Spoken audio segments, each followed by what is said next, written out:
Airfoil powered by Nokia Lumia 630. சொல்லு. லா இலாஹா இல்லல்லாஹ். அவரை விட சிறந்தவர் இந்த உலகத்தில் யாருமே இல்லை. சிறந்தவர்கள் அவரை தவிர வேறு யாரும் இல்லை. முஹம்மது அல்லாஹ்வால் அனுப்பப்பட்ட தூதுவர். சொல்லு. லா இலாஹா இல்லல்லாஹ் முஹம்மது ரசூலுல்லாஹ்.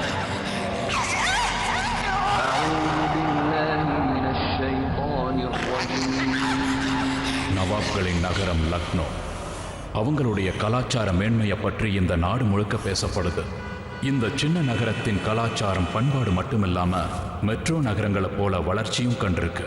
இந்த லக்னோவை சேர்ந்த ஒரு பகுதி தான் தசீம்கஞ்ச். அங்க ஜாமா மஸ்ஜித் பக்கத்தில் இருக்கிற பழைய அரண்மனையில வாழ்ந்துகிட்டு இருக்கிறவர் தான் அரஃபத் அலி கான். அரஃபத் ஒரு தெய்வ நம்பிக்கையுள்ள நேர்மையான ஆள் மட்டும் இல்லை, அவங்க வம்சத்தோட பொறுப்பான ஒரு பையன். அவரோட சித்தி பொண்ணான ஆம்ராவோட கூடிய சீக்கிரமே அவருக்கு கல்யாணம் நடக்க போகுது. இன்னைக்கு அரஃபத் ஒரு முக்கியமான கான்ஃபரன்ஸுக்காக ஹைதராபாத் கிளம்பிக்கிட்டு இருக்காரு. இதை நினைச்சு ஆம்ரா கொஞ்சம் கவலையோட இருக்காங்க. அரஃபத் ரொம்ப நல்ல பிரசன்டேஷன் கொடுத்துட்டு வரணும். சரி அப்போ நீங்க எதுக்கும் கவலைப்படாதீங்க. எப்ப நீ தர்காக்கு போய் பீர் பாபாக்கு வஸ்திரம் செலுத்திட்டு வர வரைக்கும் எனக்கு கவலையா தான்ப்பா இருக்கும். மறக்காம நான் சொன்னதை செஞ்சுடு. அல்லாஹ் கண்டிப்பா உனக்கு அருள் புரிவாரு. சரி அம்மி, நான் போன உடனே முதல் வழியா இதைத்தான் செய்வேன். அராஃபத் அண்ணா, இந்தாங்க உங்க டிஃபன். உங்களோட லக்கேஜ் எல்லாம் நான் ஏற்கனவே வண்டியில எடுத்து வச்சுட்டேன். சரி பானுபி.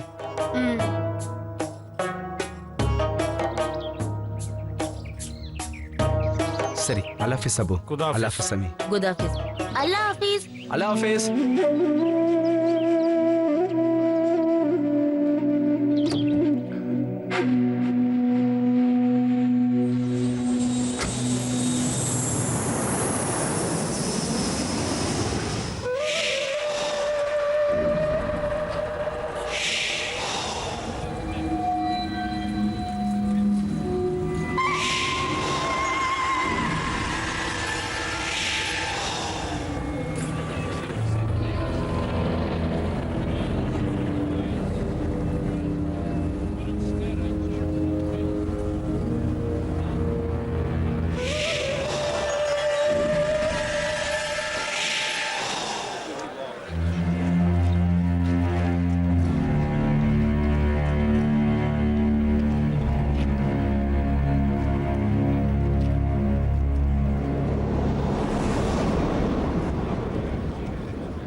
அட காதர் சார், நீங்களா?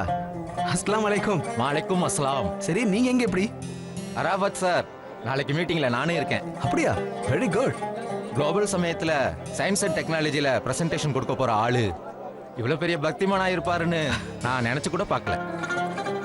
இங்க பாருங்க காதர் சார், சயின்ஸுங்கிறது மிகப்பெரிய விஷயம் தான், ஆனா அதை எல்லா நேரத்திலையும் ஏத்துக்க முடியாதே. சரி, அப்புறம் சந்திக்கலாம். Good office. Good office.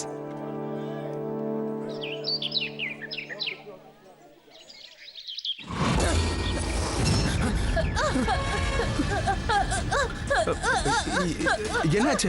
உங்களுக்கு ஏதாவது வேணுமா? என்னாச்சு? என்னாச்சுன்னு சொல்லுங்க. உங்களுக்கு ஏதாவது வேணுமா? என்னாச்சு? எனக்கு ஒண்ணும் இல்லையே. என்னாச்சு? என்ன சொல்லுங்க. அங்க யாருமே இல்லையே. என்னன்னு சொல்லுங்க. அங்க யாரும் இல்ல. ஓகே ஓகே, இருங்க ஒரு நிமிஷம். நான் சொல்றதை கேளுங்க. இருங்க இந்த இதை வாங்கிக்கோங்க. இந்தாங்க, இதை வச்சுக்கோங்க.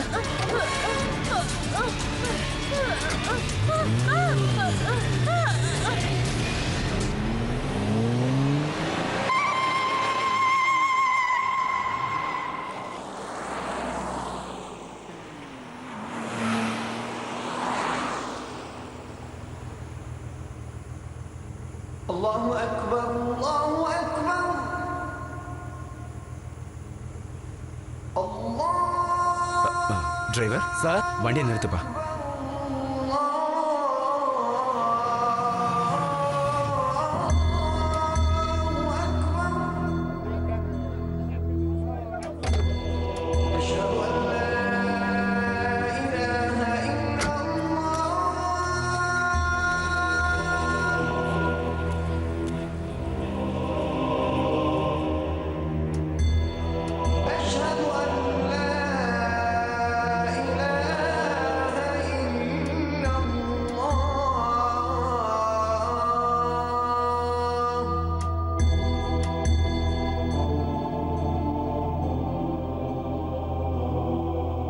ஆஹா, இறைவன் மேல எவ்வளவு பக்தி. இவ்வளவு நல்ல ட்ரெஸ்ஸ போட்டுக்கிட்டு ரோட்டோரமா உட்கார்ந்து நமாஸ் பண்றாரு பாரேன். ஆஹா.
இங்க பாருங்க, ஒரு நிமிஷம். இங்க பாருங்க.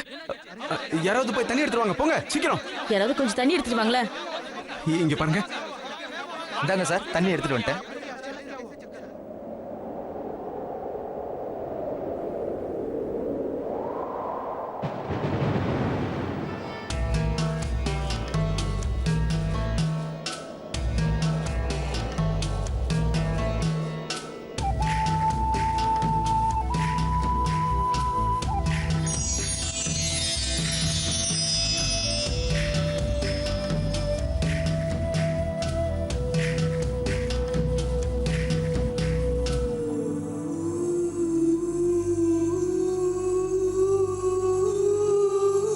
இல்ல வேண்டாம், நான் விரதத்துல இருக்கேன். வீட்ல கல்யாண ஏற்பாடெல்லாம் வேற செஞ்சுட்டு இருந்தாங்க. வாப்பாவும் வீட்ல எல்லாரும் ரொம்ப ஆர்வமா அராஃபத் எப்போ வருவாருன்னு காத்துட்டு இருந்தாங்க. அராஃபத் 2 நாளைக்கு முன்னாடியே வந்திருக்கணும். ஆனா அவர் எதுக்காக வரலன்னு எங்க யாருக்கும் எதுவுமே தெரியல. அவர் ரொம்ப பொறுப்பானவர், இந்த மாதிரிலாம் எதுவுமே செஞ்சதில்ல. ஆனா இந்த முறை அவர் எங்களுக்கு ஃபோன் பண்ணி கூட தகவல் சொல்லவே இல்லை. அவர் வந்த விதம் எங்களுக்கு பெரிய அதிர்ச்சி ஆயிடுச்சு.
அபு, நான்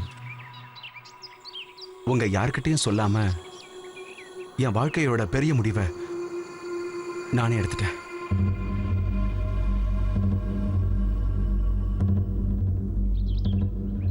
ஆனா நீங்க எல்லாரும் என்ன மன்னிச்சிருவீங்கன்னு எனக்கு நிறைய நம்பிக்கை இருக்கு. அதோட ஃபலக் தான் இந்த வீட்டுடைய மருமக.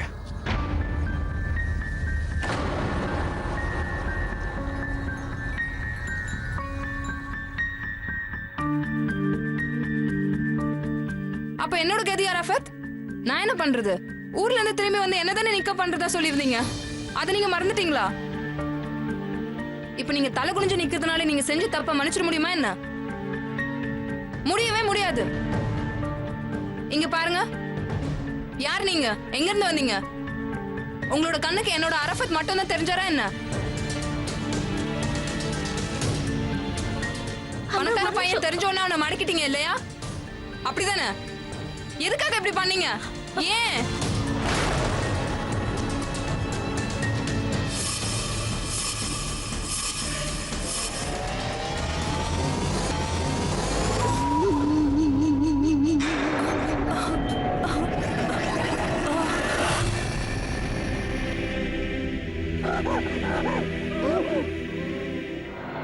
அரஃபத்துக்கும் எனக்கும் தான் நிக்கா நடக்கிறதா இருந்தது. ஆனா நீ அவரை என்கிட்ட இருந்து பறிச்சுட்ட. அல்லாஹ் உன்னை கண்டிப்பா மன்னிக்க மாட்டாரு. நீ நீ நீ பெரிய அநியாயம் பண்ணிட்ட. நீ என்னோட அரஃபத்தை என்கிட்ட இருந்து பறிச்சுட்ட. நீ நீ ரொம்ப ரொம்ப பெரிய தப்பு பண்ணிட்ட. அல்லாஹ் உன்னை மன்னிக்கவே மாட்டாரு, மன்னிக்கவே மாட்டாரு, மன்னிக்கவே மாட்டாரு. அரஃபத்! அமரா, அமரா, ஏய் எழுந்திரு அமரா, உனக்கு என்னாச்சு?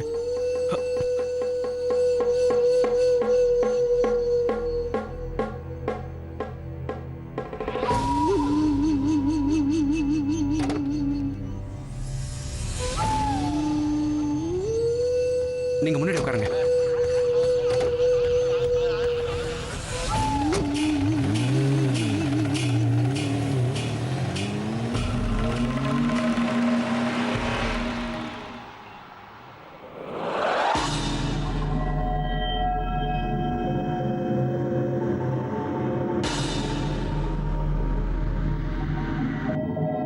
நீங்க உள்ள வாங்க.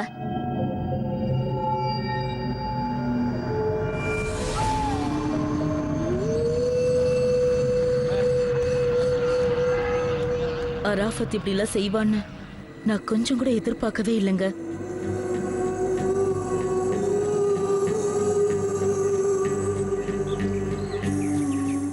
நாட்கள் கடந்துச்சு. ஹாம்பரானால ஏற்பட்ட பிரச்சனைகள்ல ஆரம்பிச்சு ஒரு வாரம் ஆயிடுச்சு.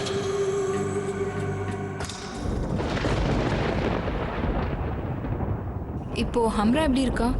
முன்னாடிக்கு இப்ப எவ்வளவு தேவலாம். மனசளவுல கொஞ்சம் பாதிக்கப்பட்டிருக்கான்னு டாக்டர்ஸ் எல்லாம் சொல்றாங்க. சரியாகிறதுக்கு கொஞ்ச நாள் ஆகும்னு நினைக்கிறேன். ஹம்ராவோட இந்த நிலைமைக்கு நான் தான் காரணமாயிட்டேன். நான் உங்க வாழ்க்கையில வராம இருந்திருந்தா ஹம்ராக்கு இவ்வளவு பெரிய ஷாக் ஏற்பட்டிருக்காது இல்லையா? நீங்க ஏன் இந்த மாதிரி நினைக்கிறீங்க ஃபலக்? நீங்க என்ன பண்ணீங்க? அப்படி பார்த்தா அமராவுடைய இந்த நிலைமைக்கு நான் தானே காரணம், நீங்க இல்ல. வாங்க. என்னன்னு சொல்றது? நாங்க எல்லாரும் அரஃபத் அண்ணனோட கல்யாணத்துல ரொம்ப சந்தோஷமா இருக்கணும்னு நினைச்சோம். ஆனா இந்த மாதிரி எல்லாம் நடக்கும்னு நாங்க கொஞ்சம் கூட எதிர்பார்க்கவே இல்லை. இனிமே பேண்டு சத்தமும் இருக்காது, இந்த வீட்ல கொண்டாட்டமும் இருக்காது. நான் சொன்னது சரிதானே அம்மி?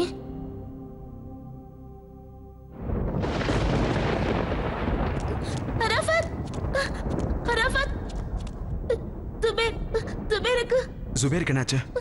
அவனுக்கு ஜுரம் அதிகமா இருக்கு. அவனால கண்ணை கூட திறக்க முடியல. அவனுக்கு என்ன ஆச்சுன்னு அல்லாஹ்வுக்கு தான் தெரியும். ப்ளீஸ் நீ கொஞ்சம் உள்ள வாயேன். பாப்பலாம்.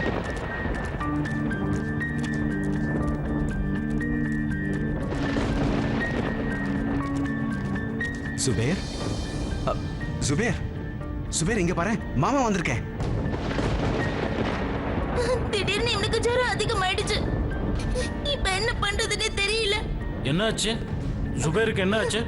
அபு, சுபேருக்கு ஜுரம் அதிகமா இருக்கு. அவன் கொஞ்சம் கூட கண்ணை திறக்க மாட்டேங்கிறான். என்ன பாத்துக்கிட்டு இருக்க ராஃபத்? சீக்கிரமா டாக்டருக்கு ஃபோன் பண்ணு. சரி அப்போ.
ஆமாம் டாக்டர் சார், எமர்ஜென்சி தான். குழந்தையோட நிலைமை ரொம்ப மோசமா இருக்கு. ஆமா, ஆனா இல்ல. என்னாச்சு? அதேதான், எல்லாரும் சொன்னதை தான் இவரும் சொல்றாரு. இந்த மழையில எப்படி வர்றதுங்கிறாரு.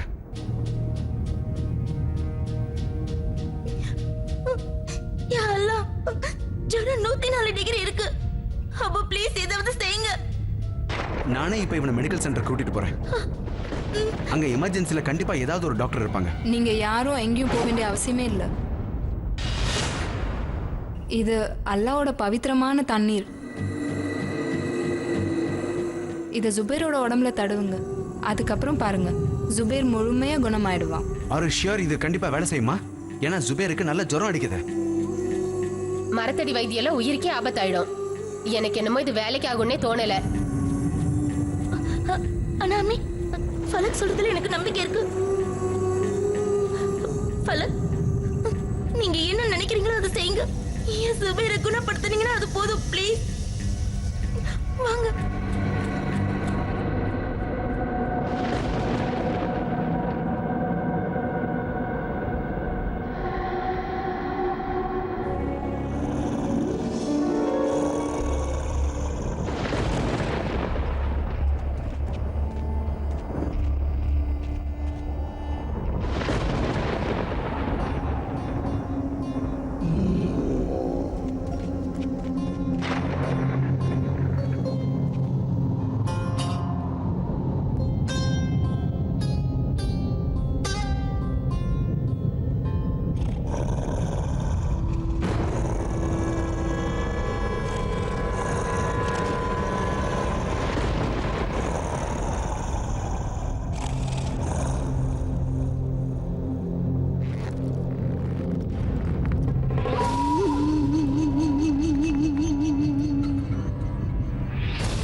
ஜுபேர்,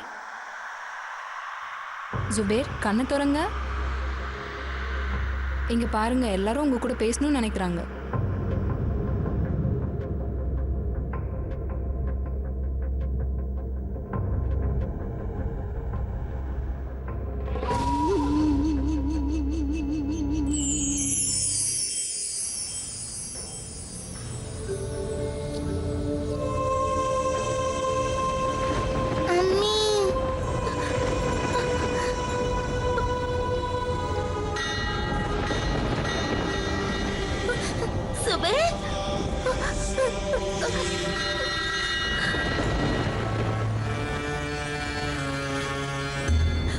ஃபலக்,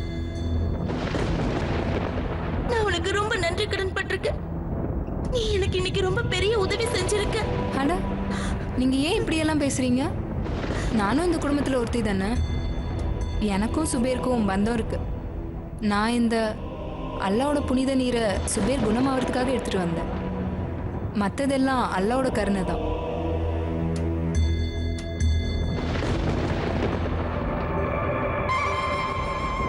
ஃபலக் எல்லாரோட மனசுலயும் இடத்த பிடிச்சிட்டா. அது வீட்டு வேலையா இருக்கட்டும், இல்ல சமையலா இருக்கட்டும், எல்லாத்துலயும் அவ இடம் பிடிச்சிட்டா. பேசுறது கூட எல்லார்கிட்டயும் ரொம்ப அன்பா, ரொம்ப சந்தோஷமா பேசினா. ஜுபேரும் அவளும் ரொம்ப ஃப்ரெண்ட்ஸ் ஆயிட்டாங்க. கொஞ்சம் கொஞ்சமா ஃபலக்க பத்தின எங்க எண்ணங்கள், எங்க கண்ணோட்டமே மாறிடுச்சு.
أشهد أن لا إله إلا الله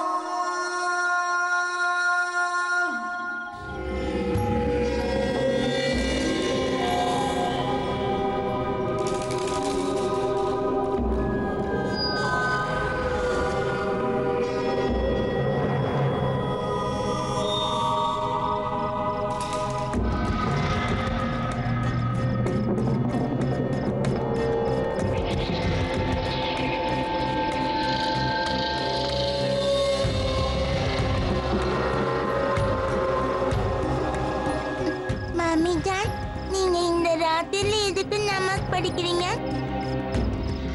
யாரும் சாயங்காலத்துக்கு மேல நமாஸ் படிக்க மாட்டாங்களே.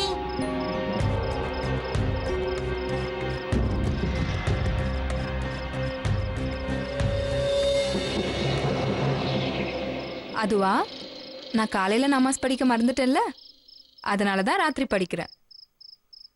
5 முறை நமாஸ் படிக்கலன்னா அல்லாஹ் கோச்சுப்பாரு இல்லையா? அதனால தான். சரி, இப்போ நீங்க நல்லா போய் தூங்கணும் என்ன?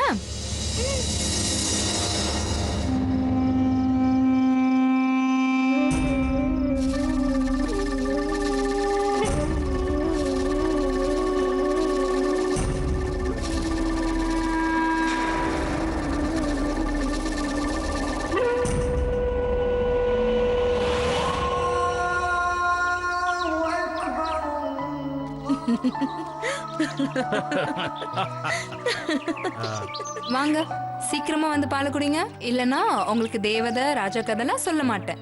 இந்தாங்க, சீக்கிரம் குடிங்க. தாதி ஜான், உங்களுக்கு ஒண்ணு தெரியுமா? மாமி ஜான் நேத்து ராத்திரி மொட்டை மாடியில உட்காந்து நமாஸ் படிச்சிட்டு இருந்தாங்க.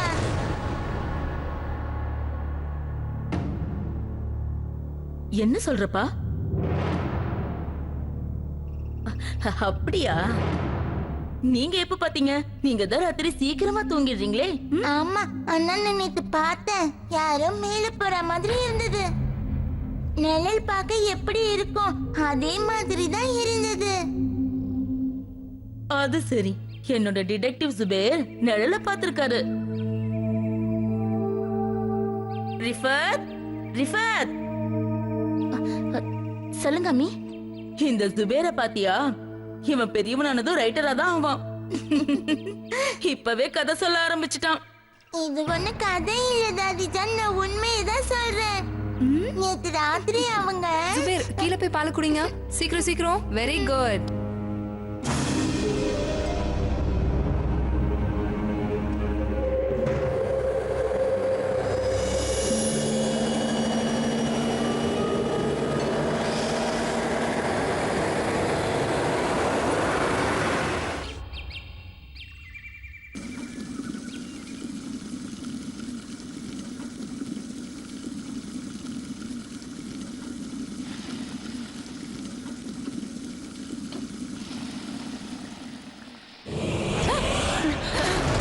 ஹலோ, உங்களுக்கு ஏதாவது வேணுமா? இல்ல இல்ல, ஒண்ணும் இல்ல.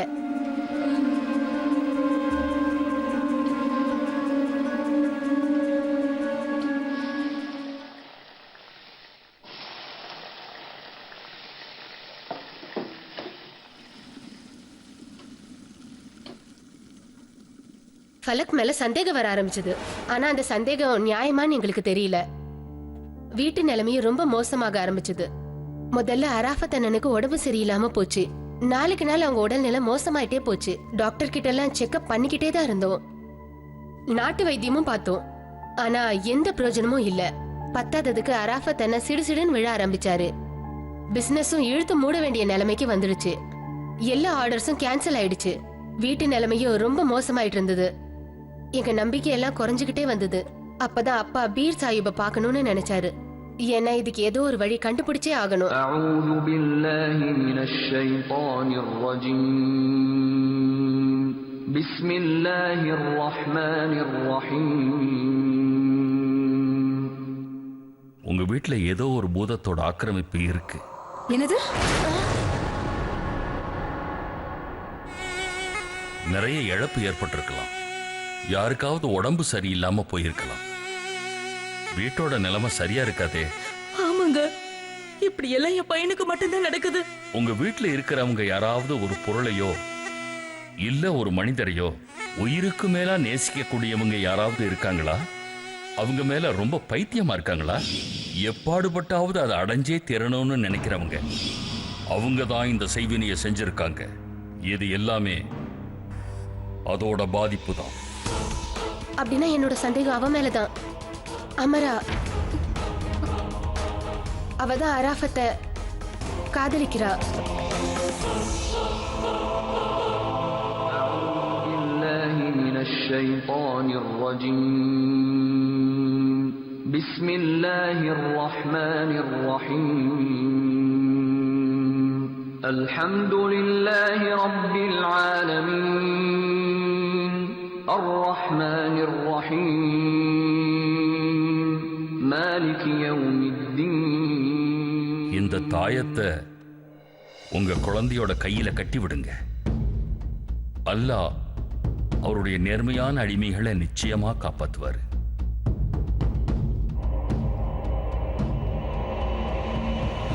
அம்மா வீட்டுக்கு வந்த உடனே அராஃபத்துக்கு அந்த தாயத்தை முதல்ல கட்டி விட்டாங்க. என்ன ஆனாலும் சரி அந்த தாயத்தை கழட்டவே கூடாதுன்னு அவங்க கண்டிப்பா சொல்லிட்டாங்க. அப்போ ஒரு நாள் ராத்திரி திடீர்னு நான் தண்ணி குடிக்கலான்னு எழுந்து வெளியில வந்தப்போ மொட்டை மாடி கதவு திறந்திருந்ததை நான் பார்த்தேன். அந்த கதவை நான் தான் மூடிட்டு வந்தேன். ஆச்சரியமா இருந்தது. அந்த ராத்திரியில மொட்டை மாடியில யார் என்ன செஞ்சுட்டு இருப்பாங்கன்னு பார்க்கணும்னு தோணுச்சு.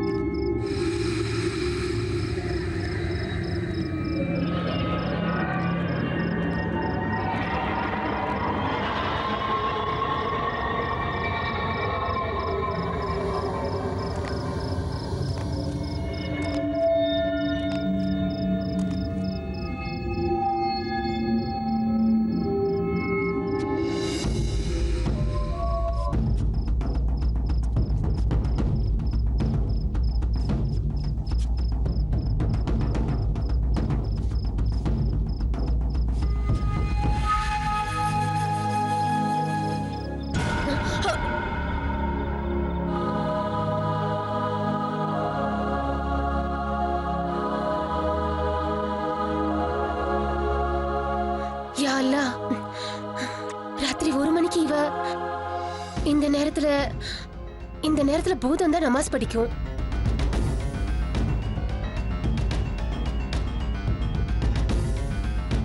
அப்படின்னா என் சந்தேகம் சரிதான். ஃபலக்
சொல்லு, லா இலாஹா இல்லல்லாஹ். அவரை விட சிறந்தவர் இந்த உலகத்துல யாருமே இல்லை. சிறந்தவர்கள் அவரை தவிர வேறு யாரும் இல்லை. முஹம்மத் அல்லாஹ்வால அனுப்பப்பட்ட தூதுவர். சொல்லு, லா இலாஹா இல்லல்லாஹ் முஹம்மது ரசூலுல்லாஹ்.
சொல்லு, லா இலாஹா இல்லல்லாஹ் முஹம்மது ரசூலுல்லாஹ்.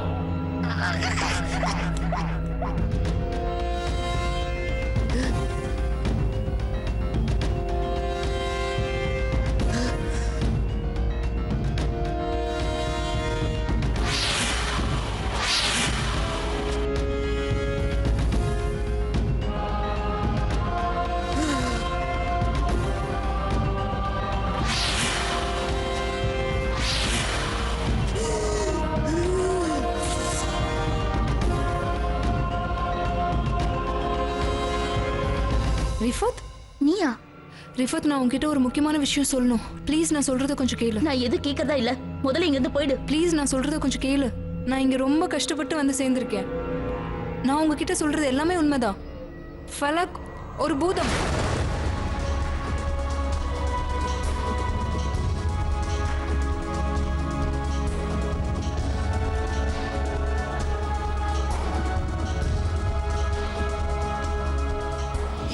தாதி ஜான், ஒன்று தெரியுமா? நேத்து மாமி ஜான் மொட்டை மாடியில் உட்காந்து நமாஸ் படித்தாங்க. நான் மாந்திரிகம் செஞ்சுன்றத ஒத்துக்கிறேன்.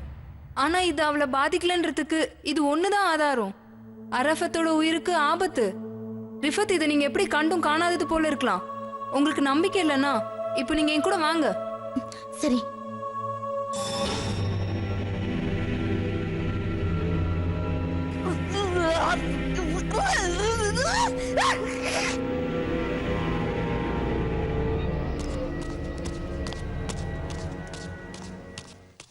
இந்த தாந்திரிக் பாபா தான் ஃபலக் பத்தி எல்லாமே சொன்னாரு.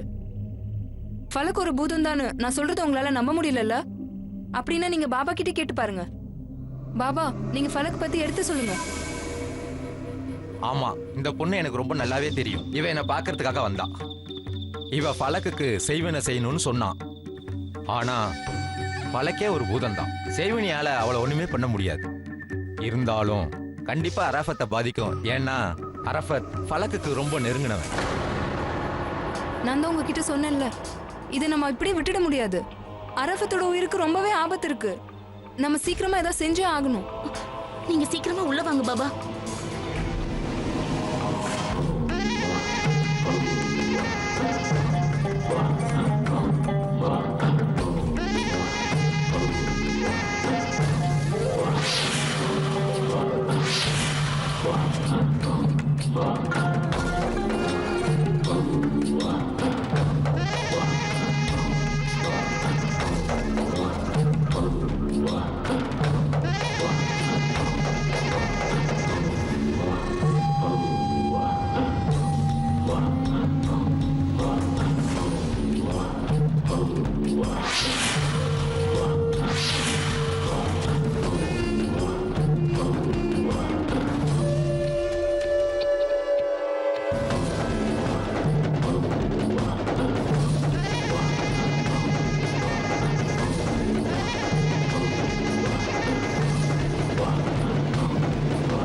என்ன படிச்சிட்டு இருக்க? இந்த வீட்டோட நல்லதுக்காக தான் படிச்சிட்டு இருக்கேன். நீ போய் சொல்ற ஃபலக். நீ இதையெல்லாம் உன் சுயநலத்துக்காக பண்ணிட்டு இருக்க. இல்ல இல்ல இல்ல, நான் சொல்றது கொஞ்சம் வாய் கேளு. மூடு. நீ ஒரு பூதம் தானே? சொல்லு, நீ அரஃபத்தை சிக்க வைக்கல? சொல்லு, நீ ராத்திரியில நமாஸ் படிக்கிறது உண்மைதானே? சொல்லு, நீ பானுவ படிக்கட்டுல இருந்து தள்ளி விட்டது உண்மைதானே? உண்மைய சொல்லு, நீ பூதம் தானே? நீயே ஒத்துக்க போறியா இல்லையா? ஆமா ஆமா ஆமா, நான் ஒரு பூதம் தான்.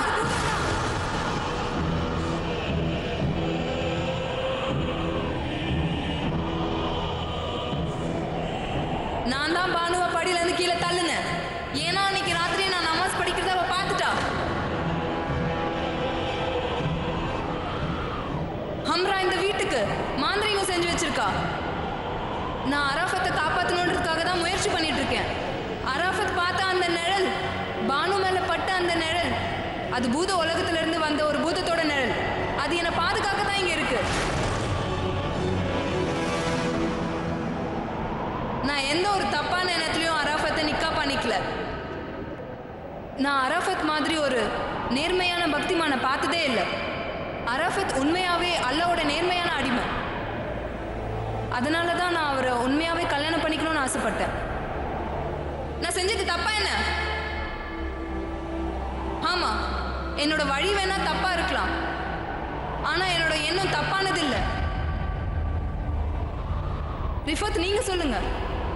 உங்க குழந்தை உடம்பு சரியில்லாம இருந்தப்போ நான் அவனை குணப்படுத்தலையா? அம்மி, நான் என்னைக்காவது யாராவது குறை சொல்ற மாதிரி நடந்துக்கிட்டேனா?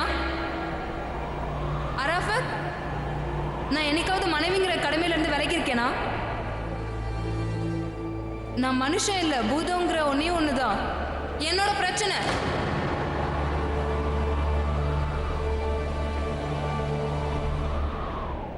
ஆனா அராஃபத், நான் உங்களை உயிருக்கு உயிரா காதலிக்கிறேன். என்ன தயவு செஞ்சு நீங்க வெறுக்காதீங்க. என்ன தயவு செஞ்சு உங்ககிட்ட இருந்து பிரிச்சிடாதீங்க.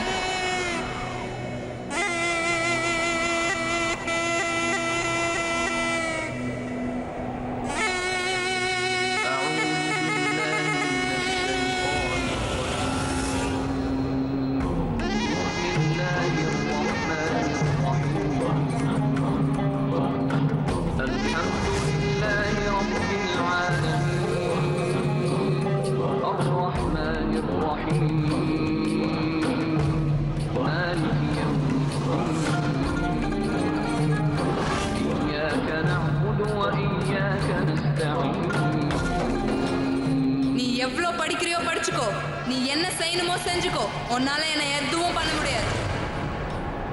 அராஃபத், நீங்க என்ன ஏத்துக்கல இருந்தாலும் பரவாயில்ல. ஆனா நான் இந்த எண்ணங்களை என்னோட சேர்த்து எடுத்துட்டு தான் போறேன். ஆனா இதை யாராலையும் தடுக்கவே முடியாது, என்கிட்ட இருந்து பிரிக்கவே முடியாது.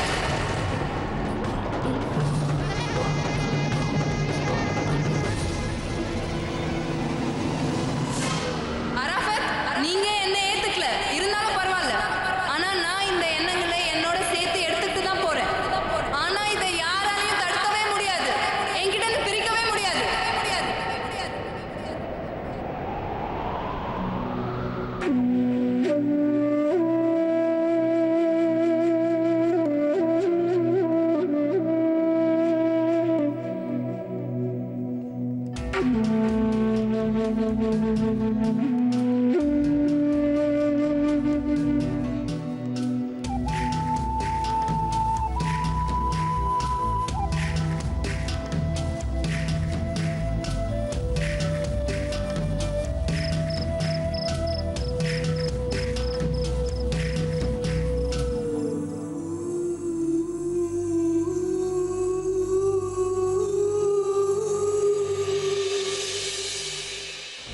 நம்ம பேரனாமல் எக்ஸ்பர்ட் வேணு சந்தல் என்ன சொல்றாங்கன்னா, இந்த போதத்தை பத்தி இஸ்லாம்ல குறிப்பிட்டிருக்காங்க. போதங்கள்ல நல்லது கெட்டதுன்னு 2 வகைகளும் இருக்கு. நாம பார்த்தோம்னா பல முறை அவங்க உலகத்திலிருந்து மனுஷ உலகத்துக்கு வரணுங்கிறதுக்காக மனுஷ உடல்லையே வராங்க. ஃபலக் கூட இந்த மாதிரி ஒரு போதம் தான். அவ மனுஷனோட காதல் அடையணுங்கிறதுக்காக எல்லையை மீறி போய்